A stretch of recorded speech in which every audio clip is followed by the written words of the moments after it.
College বিশ্ববিদ্যালয় সন্ত্রাস তৈরি করে না।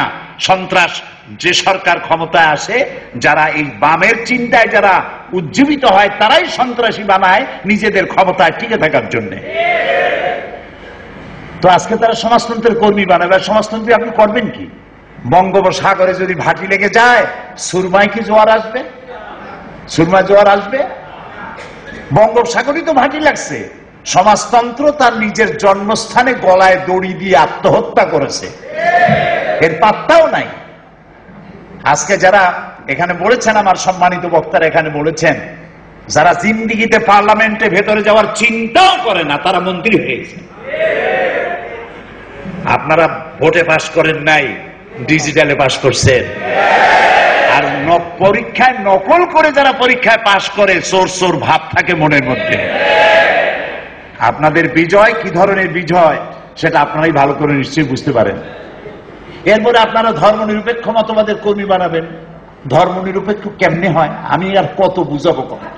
50 বছর তো বুঝাইলাম, পার্লামেন্টে প্রধানমন্ত্রীর সামনে বুঝাইছি, 96 পার্লামেন্টে যখন ছিলাম, ধর্ম নিরপেক্ষ কারে কয় এবং কত প্রকার কি কি বুঝাইছে। সবাই মিলে দাঁড়ায়া আমার বিরুদ্ধে বক্তব্য রেখেছে, চিল্লাইছে। আমি ছাড়ি নাই। 20 মিনিট জন্য আমার জন্য বরাদ্দ ছিল, 1 সেকেন্ডও ছাড়ি নাই। তখন বেঁচে ছিলেন হুমায়ুন রশিদ চৌধুরী, এই মাটির সন্তান, আল্লাহ তাকে জান্নাত নসিব করুন। আমি তার কাছে প্রোটেকশন চাইলাম, উনি বললেন বলে যান, এখনো সে রেকর্ড আছে, বলে যান। আমি আমার বক্তব্য রেখেছি। ধর্ম নিরপেক্ষ কেমনে হয় মানুষ? কোন মানুষ ধর্ম নিরপেক্ষ হতে পারে না। খুব কান খুলে শুনুন, কোন মানুষ ধর্ম নিরপেক্ষ হতে পারে না। হয় নাস্তিক, না হয় আস্তিক, এই দুইটার একটা। মাঝখানে নিরপেক্ষের কোনো পথ নাই। একজন হিন্দু যখন পূজা করে, যখন সে শাখা হাতে দেয়, সিঁদুর পরে মন্দিরে যায়, তখন কি সে ধর্মের ব্যাপার নিরপেক্ষ থাকলো, না পক্ষে চলে গেল? পক্ষে চলে গেল। একজন শিখ যখন দাড়ি রাখলো, মাথায় পাগড়ি বাঁধলো, হাতে বালা পড়লো, নিরপেক্ষ থাকলো না পক্ষে গেল? খ্রিস্টান যখন জেসাস খ্রাইস্টের সান অফ গড বললো, আর যখন ক্রস ঝুলাইলো গলায়, রবিবার গির্জায় গেল, সে কি নিরপেক্ষ থাকলো না পক্ষে গেল? আমার মাননীয় প্রধানমন্ত্রী যখন উমরা করলেন, বোরখা পরলেন, মাথায় পট্টি পরলেন, মদিনা মুনাওয়ারায় নবী করিম সাল্লাল্লাহু আলাইহি সাল্লামের রওজা মোবারক জিয়ারত করলেন, এরপরেও তিনি বলবেন তিনি নিরপেক্ষ ধর্মের ব্যাপারে? তো জাতিকে কেন প্রতারণা করছেন? ধর্ম নিরপেক্ষ মতবাদ একটা প্রতারণা। এই প্রতারণা করবেন না জাতিকে। ধর্ম নিরপেক্ষ বানানো নয়, সেকুলার ধর্ম শিক্ষা ব্যবস্থাকে সেকুলার করতে দেওয়া হবে না, হবে না, হবে না। ধর্ম নিরপেক্ষ শিক্ষা ব্যবস্থা মানা হবে না, বরং আমাদের দাবি হবে, আপনারা বলছেন মাদ্রাসায় নাকি আধুনিক শিক্ষা নাই।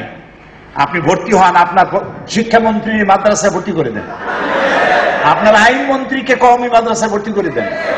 দেখেন ওখানে কি আছে। ওখানে ইতিহাস আছে, ভূগোল আছে, দর্শন আছে, পৌরনীতি আছে, বিজ্ঞান আছে, পররাষ্ট্রনীতি আছে, স্বরাষ্ট্রনীতি আছে, জুডিশিয়াল ল কি তা বোঝানো হয়। ওখানে উত্তরাধিকারী আইন কি, ফতোয়া কি, সব পড়ানো হয়।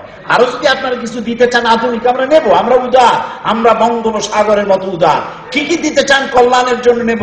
কিন্তু আপনারা কি, আপনাদের এত জিনিস আমরা নিচ্ছি এবং আরো নেব, আপনারা কি আমাদের দুইটা জিনিস নেবেন? কলেজে, হাই স্কুলে, কলেজে, বিশ্ববিদ্যালয়ে আপনাদের সাবজেক্ট যা যা আছে আমাদেরকে দিতে চান, আরো আধুনিক বানাতে চান, দেন। কিন্তু আমাদের দুইটা জিনিস আপনারা নিবেন, পারবেন নিতে? সেই দুইটা কি? একটা হলো কোরআন, আর একটা হলো হাদিস। প্রাইমারি স্কুলে ক্লাস 1 থেকে শুরু করে মাস্টার ডিগ্রি পর্যন্ত কোরআন হাদিস বুঝে পড়া বাধ্যতামূলক। দুইটা সাবজেক্ট নিতে পারবেন? এই প্রস্তাব যদি করি, তাহলে আপনার শিক্ষামন্ত্রী, আইনমন্ত্রী সুদ্ধা সাকরাতুল মউত শুরু হয়ে যাবে। সহ্য করতে পারবেন না আপনারা। তার মানে হলো এটা সহ্য করতে পারবেন না। কেন? কারণ হলো মানুষগুলি যদি সব সৎ হয়ে যায়, চরিত্রবান হয়ে যায়, তাহলে আপনারা হালুয়া রুটির ভাগে কম পড়ে যাবেন। তাফসীর মাহফিল কেন বন্ধ করেন তা কি বুঝি না।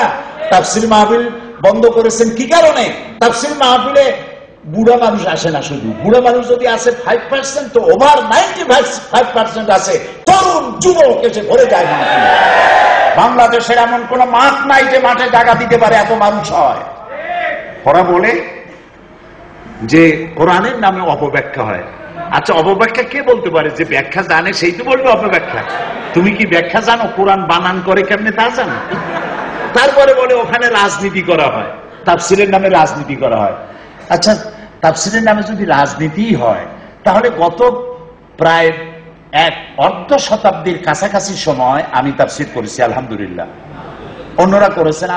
আমি কিন্তু মুফাসসির কোরআন লোকেরা আমাকে বলে, কিন্তু আমি জানি আমি কে। আমি তালিবে ইলম, কোরআনের একজন ছাত্র মাত্র। তো বিগত 45 বা 50 বছর যে তাফসীর করলাম, তাতে তো শুধু আমার হাতে হাত রেখে যারা মুসলমান হয়েছে তাদের সংখ্যা 6-7 কাছাকাছি চলে গেছে। তো আপনি আমাকে বলেন রাজনৈতিক বক্তৃতা শুনিয়া কোন অমুসলিম ইসলাম কবুল করেছে সারা দুনিয়ায়, এর একটা দৃষ্টান্ত শুনতে চাই, বলেন। তাহলে আপনি কেন বদনাম করেন এখানে রাজনীতি করা হয়? হ্যাঁ, রাজনীতি তো ওইটুক করানো হয় যেটা কোরআন আমাকে বলেছে। আর সরকারের কোন অন্যায় কথাকে যদি তথ্যমূলক আলোচনা করে সংশোধনী পেশ করা হয় কোরআন দিয়া, সেটা করা কি আপনি বন্ধ করে দিবেন? কোরআনের তাফসীর হলে পরে আপনাদের লস কোথায় তা আমরা জানি।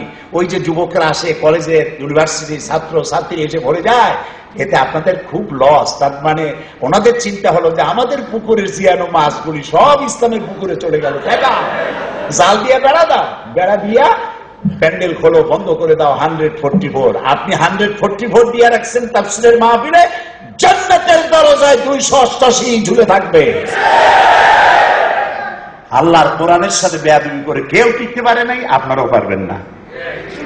সেই জন্য শিক্ষা ব্যবস্থা, ডক্টর কুদরতে খোদা শিক্ষা কমিশন রিপোর্ট অনুযায়ী শিক্ষা ব্যবস্থা যেটা প্রণয়ন করার জন্য সরকার বদ্ধপরিকর হয়েছে, এটা আমরা হতে দেব না। এবং একজন নাস্তিককে দিয়ে কমিটি গঠন করবেন। বাংলাদেশে আলেম নাই, আপনার কমিটিতে আলেম নাই কেন? আপনাকে বাংলাদেশে আলেমদের অভাব আছে? বড় বড় আলেম হিসেবে পরিচিত, জনগণ শ্রদ্ধা করে, সম্মান করে, সরকারের পাঁচটা গোলাম নয়, বরং হক কথা বলে, এই ধরনের বড় বড় আলেম নাই? সেই সব আলেমদের দিয়ে কমিটি গঠন করেন। আপনাদের লোক রাখেন, আমাদের লোক রাখেন। আর কওমি মাদ্রাসার বিরুদ্ধে অবস্থান নেবেন না, মাদ্রাসার বিরুদ্ধে অবস্থান নেবেন না। কেউ টিকতে পারে নাই, আপনারাও টিকতে পারবেন না। সেই জন্য আমি বিশেষভাবে অনুরোধ করতে চাই, আজকে মাদ্রাসার ব্যাপারে যে সমস্যার সৃষ্টি হয়েছে, এই সমস্যা উত্তরণের জন্য আপনাদেরকে জাগ্রত হতে হবে। আপনারা থানায় থানায় আজকে যেভাবে সমাবেশ করলেন, থানায় থানায় গিয়ে, ইউনিয়নে গিয়ে জনতাকে বুঝান কুদরতে খোদা শিক্ষা কমিশন রিপোর্টটা আসলে কি, তারা কি বানাতে চায়। মানুষকে সেই তথ্যগুলি ভালো করে বুঝাবার জন্য আপনারা চেষ্টা করবেন। এবং এজন্য প্রয়োজন হবে আমাদের পূর্বপুরুষ যারা আম্বিয়া আলাইহিমুস সালাম, যাদের অনুসারী আমরা, তারা এই দ্বীনকে প্রতিষ্ঠিত করতে এসে তাদের, আচ্ছা আগে বলেন, নবীদের চাইতে শ্রেষ্ঠ চরিত্র পৃথিবীতে কারো ছিল বা আছে? নাই। তো তাদেরকে তো জীবিত নবীকে করাত দিয়ে চিরে দ্বিখণ্ডিত করা হয়েছে, তাদেরকে হিজরত করতে হয়েছে, মার খেতে হয়েছে, গালি শুনতে হয়েছে, সাহাবায়ে কেরামদের মার খেতে হয়েছে। এরপরে আরো যারা ছিলেন আইম্মায়ে মুজতাহিদিন, সালফে সালেহিন, আকাবেরে দ্বীন, এটা তো সকলেরই হয়েছে। সেদিন গত পরশুদিন আমি রাজশাহীতে বলতেছিলাম যে এই ব্রিটিশ খেতাব আন্দোলনে ওলামাদের অবদান ছিল সব থেকে বেশি। মাওলানা জাফর থানেশ্বরী রহমতুল্লাহ আলাইহ, তার সম্পর্কে অনেক বড় বড় আলেমদের জানা আছে। যারা যুবক আলেম, যারা পড়েন নাই তারা জানেন না। মাওলানা জাফর থানেশ্বরী ব্রিটিশ খেতাব আন্দোলনের প্রধান ভূমিকা পালন করেছেন। তাকে ব্রিটিশ পুলিশরা তাকে গ্রেফতার করেছে, জেলের মধ্যে নিয়ে গেছে। তারপরে তার শুনানি হয়েছে, মামলা করে